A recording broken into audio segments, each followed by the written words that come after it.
I'm the legend from the Paul Feinbaum Show, and I'm in the starting lineup. I'm Terry Quillian, and I'll be in the starting lineup every Saturday morning. I'm Keefer, and I'm part of the starting lineup. The starting lineup, 10:30 to 11 on ABC 3340 every Saturday morning. Welcome back to another award-winning starting lineup. I was sitting here with my partner, Keefer and Tony Curry every Saturday morning, 10:30, 11 o'clock, and he's like, we got 10 minutes, partner. Can we go 10 minutes? I said, shoot.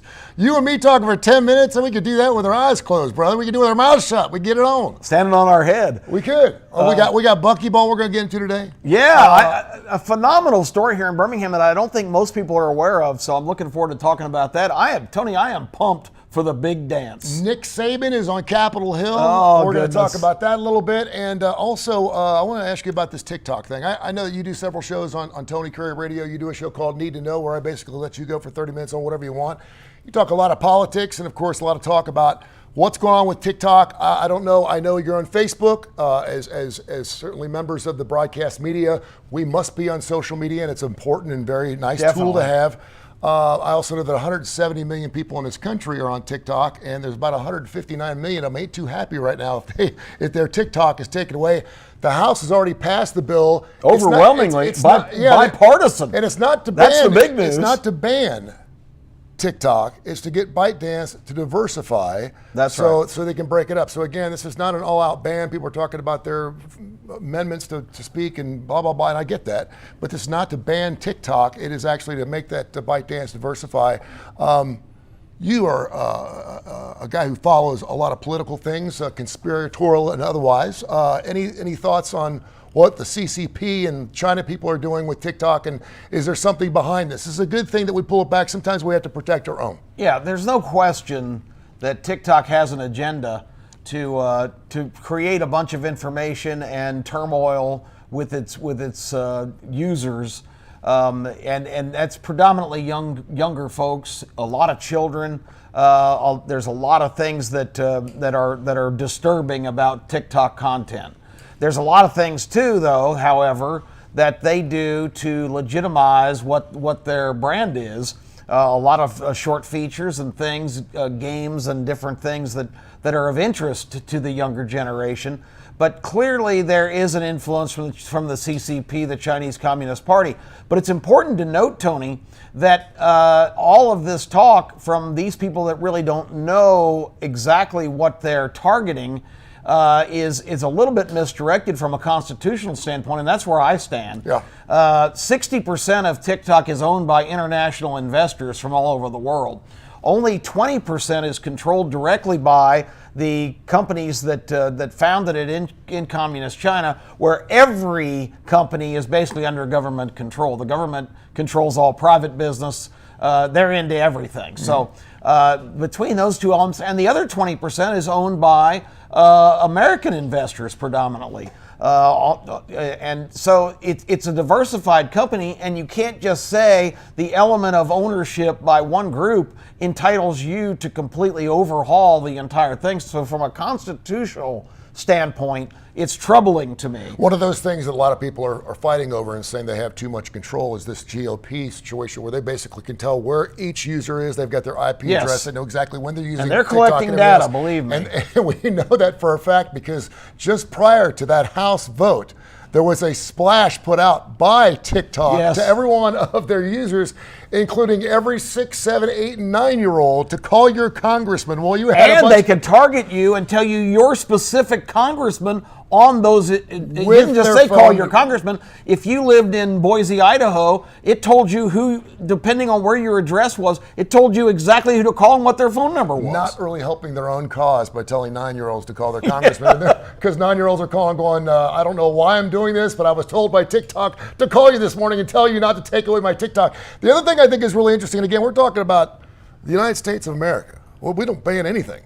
Period. I mean, we'll let it kill us before we ban anything, right? I mean, it took an act of Congress to have us admonish 44-ounce big drinks up in New York when too many people were getting diabetes from drinking too many soda pops. Yeah. We had to tell people stop drinking so much. We're going to go ahead outbound. Look at me. I've been drinking sodas for years, and I'm just the picture of So that. again, I don't think it gets that far. And again, if in fact the Senate votes along with the House, we're still months out from this actually happening. We're going to give them a chance, the CCP and otherwise, to give them a chance to diversify and actually make it so we don't have just one identity actually owning all of the ownership thing. I think it's really interesting, though, because we've got some 30 million people in this country that say they make a living using TikTok just through their following. You talk about that a little bit, because I know there's a lot of people that get followers. Next thing you know, you've got well over 35,000 followers on Facebook. I've got over 35,000 on Twitter. You don't realize what it's really worth until you start influencing people in the way they vote or what they buy or the crap you're trying to get on.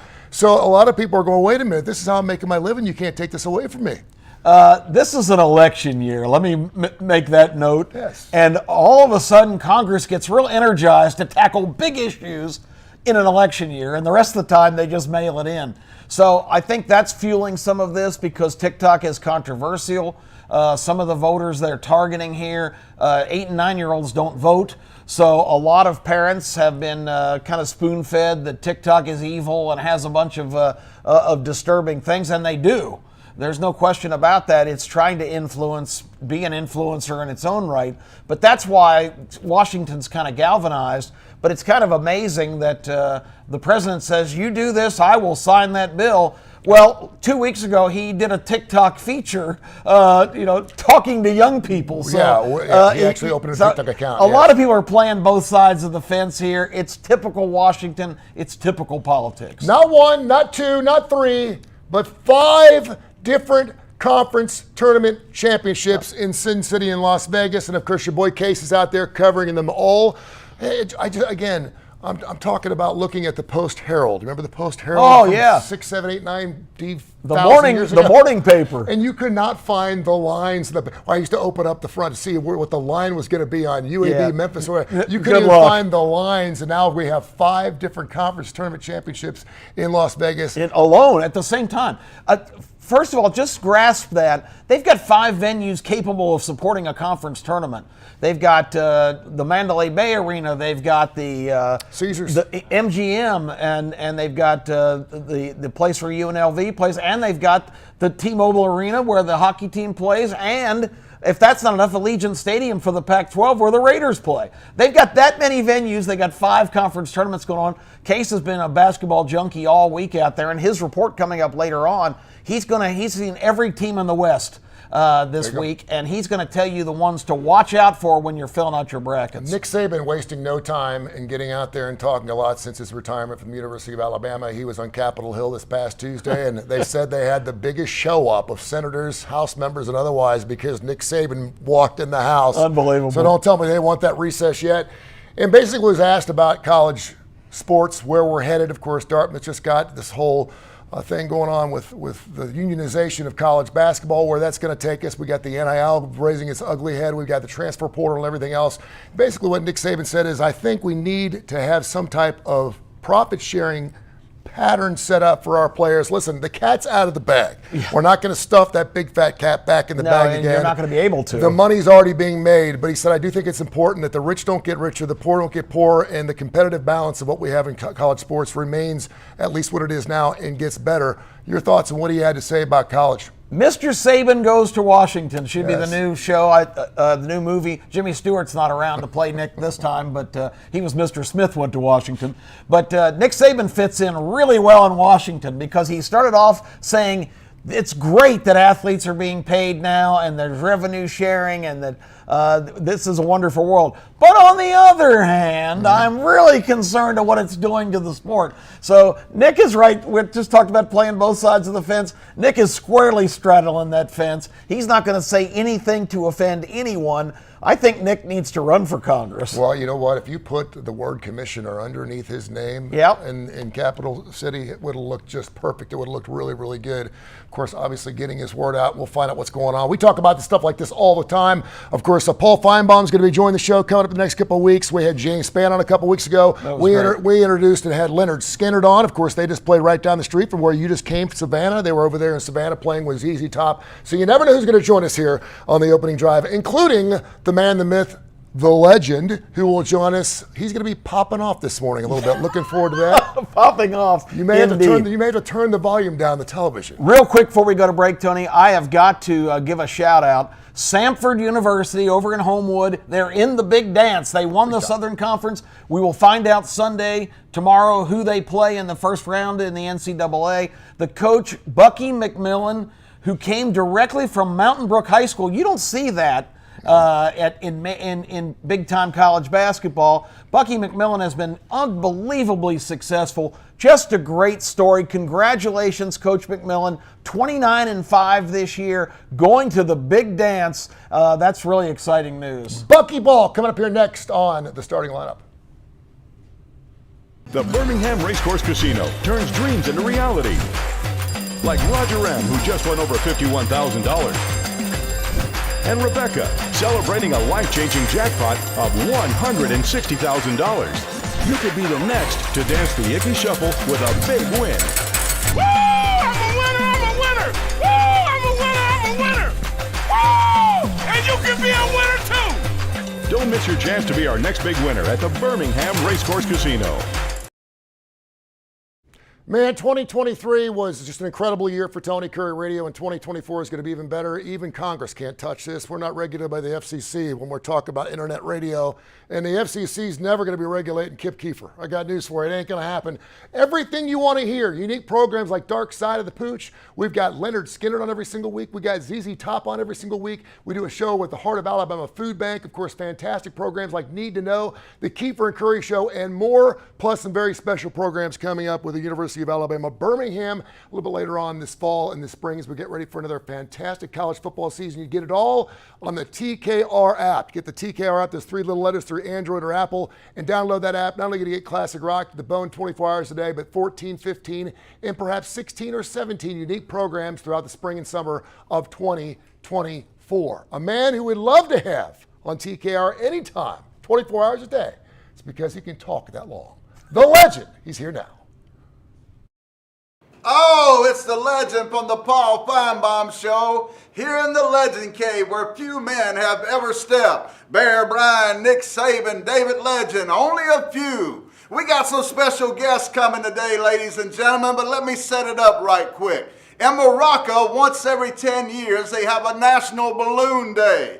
And on that day, they blow up a balloon and they paint their picture on it, and the balloon possesses the soul and spirit of that individual. I know it's crazy, but I didn't know that we'd have some special balloon head guests show up here in Birmingham and want to be on the show. And here they come, ladies and gentlemen. First up, hey, look, we got Kirby Smart's balloon head. Old Kirby has come to visit the legend and the Legend Cave. Old Kirby Smart.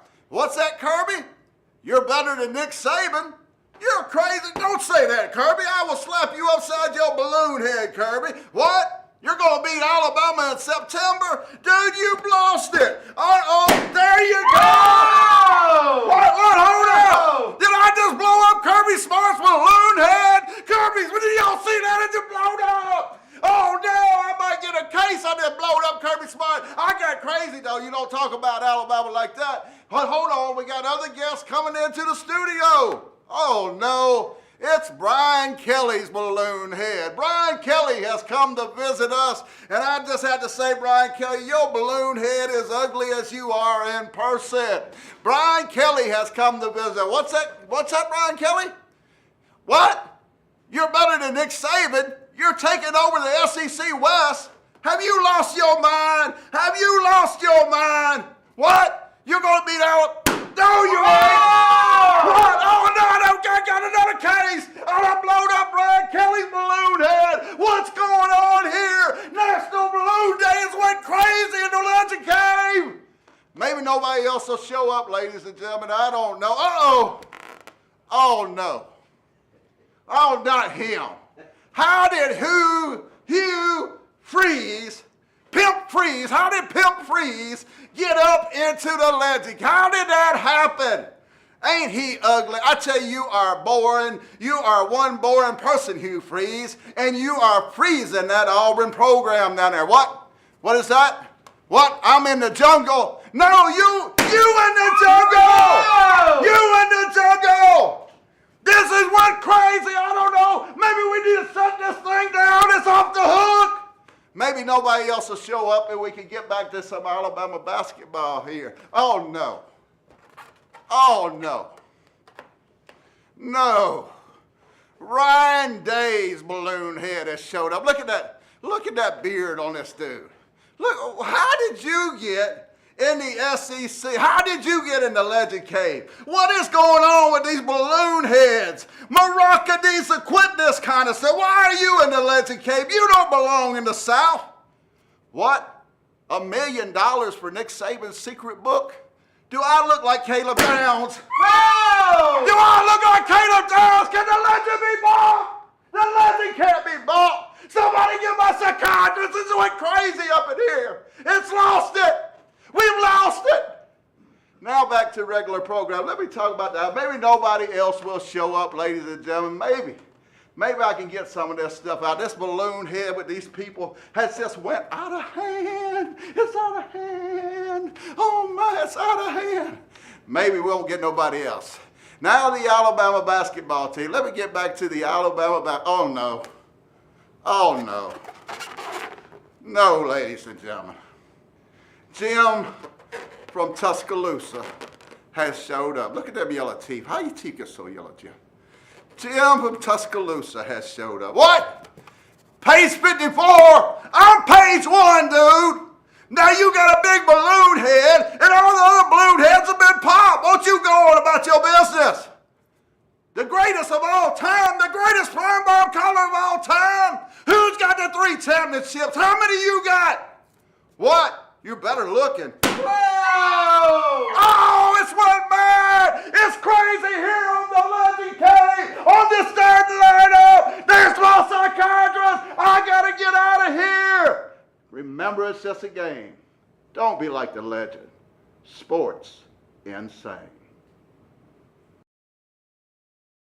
Something you always look at as you're a little older, you start looking at the unemployment rate, particularly when you're part of that unemployment number. Hopefully you're not, because it's so small right now, but I was certainly part of it a couple of years ago. So you start looking at things like that. You start looking at labor laws and everything else. And then you fall in love with someone like Southern Precision Staffing, who really is there to help staff your staff issues. No matter what your staffing issues are, whether it's construction, IT, computer, whatever it is, if you need some staff, and your staff is banged up. We did our injury report earlier this year during the football season. Kai Gregory and his staff there at Southern Precision Staffing, they're here for you. They're right here in Hoover, Alabama, just like Tony Curry Radio is, just like the starting lineup is, just like the Legend is, just like Monty Ballard is, like everyone else around here. But they serve the United States of America. So you call us number 205-682-2828. 205-682-2828, Southern Precision Staffing, where your word and your handshake still mean something. Yes, indeed. And Case Keefer has been a busy man. We talked about it in the open. 5 conference tournaments in Las Vegas going on at the same time, including the Pac-12. Case is going to help you out here. You're going to be filling out those brackets starting tomorrow after the big announcement of who's going to the dance. And it's tough when you don't see teams. Tony, we don't see the West Coast teams very often because we're sound asleep when they come on the air at midnight. But Case has been scouting them all out. He's going to tell you which teams out west to definitely include in your bracket for winning and advancing a long way. So here's Case from Vegas.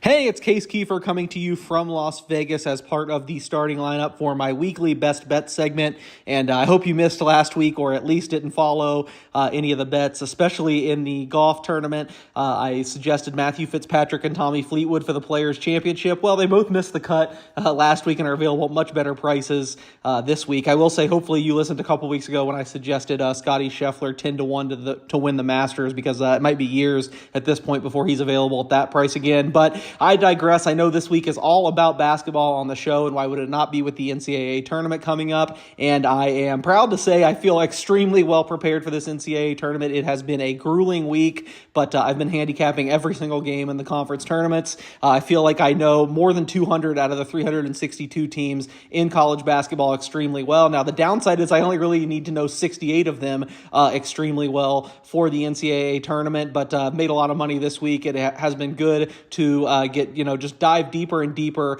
into these teams. But we're going to go into an even smaller subsection than those 68 teams this week. I'm sure everyone else has jumped in the college basketball whirlwind, and you've probably seen a lot of the big name teams, seen a lot of teams on the East Coast. I didn't know how familiar everyone would be with the West Coast teams, and right now Las Vegas is the capital of basketball. We have 5 conference championships going on right now. A couple of them already wrapped up, most of them still going. I figured the best way to utilize some of these teams I've seen up close is to just talk about what I will be looking to do from a betting perspective with these West Coast teams. So let's touch on all 5 conference tournaments that we'll hear, and of course we'll start with the big one, the Pac-12. And a lot of years in the Pac-12 in the tournament, you just automatically fade these teams. It has not been a successful run for the Pac-12 recently, and the league is as bad as ever this year. However, I'm going to say that I'm not just looking to bet against all these teams right now. In fact, 2 of the 3 I'm going to be looking to bet on early in the tournament and often as it goes on, at least as it pertains to Arizona. Arizona hasn't finished the season as strong as they started it, but really, if you dive into the data, there's no correlation to how a team ends the season to how it does in the tournament. I know it's a convenient narrative we jump onto, oh, they're so hot, they're going to do good in the tournament. No, the bottom line is Arizona has just totally overmatched everyone in the Pac-12. They've kind of lost interest lately. I think they are going to be fired up and look really good in the tournament. I would be absolutely shocked if they have another early exit. I think this is a national championship contender. Don't worry about Arizona being for real despite their strength of schedule. They are for real. Look out for them. The other team in the Pac-12 I really like that's going to be in the tournament, Colorado. They don't look that great on paper, but they're a lot more dangerous than their statistical profile. They've dealt with a lot of injuries. Finally healthy now. I think they could make some noise in the tournament. If there's one Pac-12 team I'm skeptical of tournament-wise, it is Washington State, who's had a dream season. Second in the Pac-12, extremely well coached by Kyle Smith, but I think they made a lot of use of their home court, had a huge home court advantage. Obviously, that's not going to matter in the NCAA tournament. I don't think the talent is all there. I kind of expect them to get upset early and not be with us for long. Let's move into the Mountain West, a league that was better than the Pac-12 this year. If UNLV wins this tournament this weekend, which is honestly probably not going to happen, their second best player, Caleb Boone, hurt now. The Mountain West was going to have 7 teams in the tournament, probably only going to be 6, and there's only 2 I'm really looking into betting. I would say San Diego State.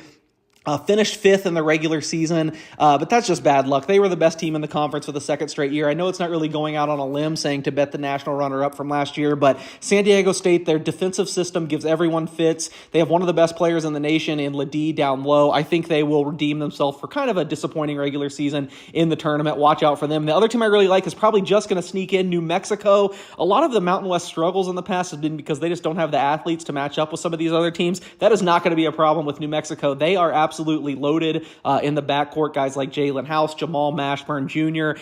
They can run with anyone and they can score with anyone. I really like them. I wouldn't count out the group of the other 4 teams going to be in Utah State, Boise State, Colorado State, or Nevada, Reno, but it's really matchup dependent. I am kind of skeptical of a lot of them if they match up with a more high running team. I like Boise State the best. Maybe they finally get their first NCAA tournament win, but that's going to be more matchup dependent. I think a lot of those teams overachieved based on their home court at elevation, not going to be a factor in the NCAA tournament. Quickly, the 3 mid-major tournaments that we're here to wrap up, the West Coast Conference, St. Mary's won, and St. Mary's is a Final Four team with the right draw, but 2 of their top 6 guys are hurt right now, including Joshua Jefferson, a local product who I think really hurts them matchup-wise, so this is probably their best team. It's really going to depend on the bracket. I think they're probably Sweet 16 and out, but it's just too bad with the injuries. They could be more. The other 2 tournaments, Big West and WAC still going on, UCI and Grand Canyon, huge favorites though, and I like Grand Canyon a little bit more than UCI. They play better defense. The WAC has actually been quite a bit better than the Big West this year. Grand Canyon, an experienced team, has been there. I think they could give a 4 or 5 seed fits. So there's your West Coast report heading into the NCAA tournament. Thanks as always for listening to my segment on the starting lineup. The Birmingham Racecourse Casino turns dreams into reality. Like Roger M., who just won over $51,000. And Rebecca, celebrating a life-changing jackpot of $160,000. You could be the next to dance the Icky Shuffle with a big win. Woo! I'm a winner! I'm a winner! Woo! I'm a winner! I'm a winner! Woo! And you can be a winner too! Don't miss your chance to be our next big winner at the Birmingham Racecourse Casino. Such a flippin' exciting time of the year. I know people love college football, and I'm right back there with you. But I love me some college hoops. I love college basketball. I love this time of the year. Of course, we have college championships going on right now throughout the day. And, of course, tomorrow we'll break down our brackets. I cannot wait until the tournament actually starts with those playing games, which still are in Dayton, Ohio. I still think it's amazing they still play those playing games on Thursday and Friday in Dayton, Ohio. There is something that's going to be happening, though. I think it's interesting enough. 12 teams is what we're going to have in college football next year. They're talking about already to 14 before we actually get 12 in. There's a push now to at least double the size of teams that are going to be in March Madness from 68 to 136 to whatever that number is. Double it, yeah. And really, when you're looking at sport by sport, roughly 27 to 40% of the numbers. I know in hockey it may be a little higher. Major League Baseball, anytime you can add some wild cards, it keeps your fan base involved in the sport a little while longer throughout the season. Why not do it with college hoops when you have well over 350 teams vying for that prize every single year? Your thoughts on what we should do, and should that be something they're talking maybe next year, Kip, of doubling the size of March Madness? Yeah, that would be quite a concept. I think the basic proposal is the first round games would be on the campus of the higher seeded team, and then it would kind of kick into the regular operation. So it doesn't really add that much more time. Yeah. And it would certainly expand it because it's one of the greatest shows on earth. This coming Thursday and Friday are the first round games. The play-in games are Tuesday and Wednesday, but the real tournament starts this coming Thursday, and the calling in sick ratio is amazing on those days because that's when you got all the David versus Goliath matchups. We talked about Samford. They're probably going to be a 13 or 14 seed. A Samford is going to be able to play a Kansas or a Texas or Oklahoma, some big school, and if they can knock them off, it becomes legendary. And that's what's the great thing about this tournament. Look at last year's Final Four. It was unbelievable with UConn and Florida Atlantic and San Diego State. So it's a Cinderella story situation, and Americans love the underdog, and that tournament is just the best thing going. Something I've done with my son every year since he was in grade school, high school. I always took him out of school that first Thursday. You have to. I went and picked him up at 11 o'clock just in time for that first tip there, 11:10. I took him out. I said, as long as you get A's and B's, baby, you're out of school. Of course, this is his first year of college. I said, we got to make the ride back from Clemson so you can watch some hoops with your old man. So he's coming back in town for the first that's round. awesome. I cannot wait, and it's just going to be so much fun. March Madness is fun. And a lot of people were like, well, wait a minute. We're going to add another 68 teams. What am I going to do with that bracket? That bracket's going to have to be about the size of your head. Be a giant print. In order to get it in, it's going to be fantastic. So check it out. Yeah. We just saw Case Keefer. When his son was 1 year old, he put him in a high chair and made him pick the entire 64 team bracket. He had different colored these chips, blocks, and he'd say, okay, Alabama, he put a red one down against UCLA and put a blue one down. Whichever one King selected, that was his pick, and he'd pencil it in. King got 2 teams to the Final Four. There you have it. That's the other thing is everyone's got a shot, right? Everyone's got a shot in March Madness. All right, we're going to do it again next week. Every week, you never know who's going to show up. We got Rock and Rollers going to be on the show. We got Paul Feinbaum on the show. James Spann was joining. He came out downstairs a couple of weeks ago. James wants to come back. He will be back. We love having people on. Spieg's going to come down and check us out. Of course, he does sports upstairs, so we'll have him during March Madness as well. So check out the starting lineup every Saturday morning right here with Kip Keefer and Tony Curry. Have yourself a fantastic Saturday. The Birmingham Racecourse Casino, where a spin could turn dreams into reality. Meet Sammy F., who just won over $70,000. And Orlando P., hitting the jackpot with a whopping $100,000. Feel the thrill of winning and join the Dance of Champions. Woo! I'm a winner! I'm a winner! Woo! I'm a winner! I'm a winner! Woo! And you can be a winner too! Your chance to be the next big winner is here at the Birmingham Racecourse Casino.